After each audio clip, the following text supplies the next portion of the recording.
It's fast become a familiar image. These asylum seekers crossing the U.S. border in record numbers into Canada, sparking protests and fueling fears that violent criminals might be slipping through the cracks.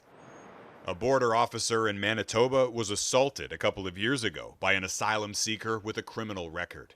At the time, the head of the border officers union was pushing for more funding for his members, and he gave this interview to the CBC. Over the past few weeks, that at least around 50% of the asylum seekers do have some serious criminality record. The resulting headline: nearly half of border crossers have criminal records.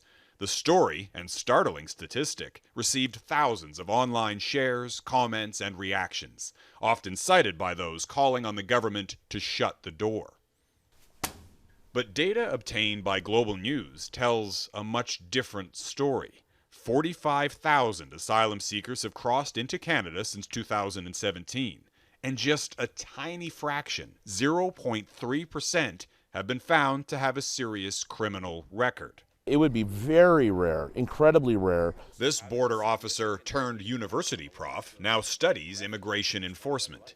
The vast majority of those who make refugee claims, these are people who simply are seeking to find a better life. We asked the border officer's union rep to explain where he got his information to support the claim that half of irregular border crossers were criminals. No, that's a very good question. At the time, he agrees that the actual number of those with a criminal record is less than 1%, and says his comments were taken out of context.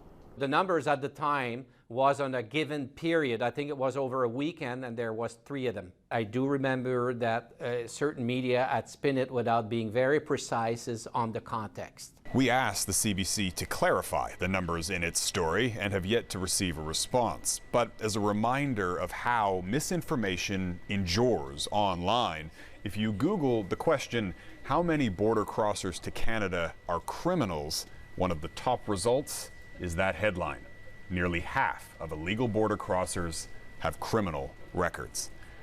Jeff Semple, Global News, Toronto.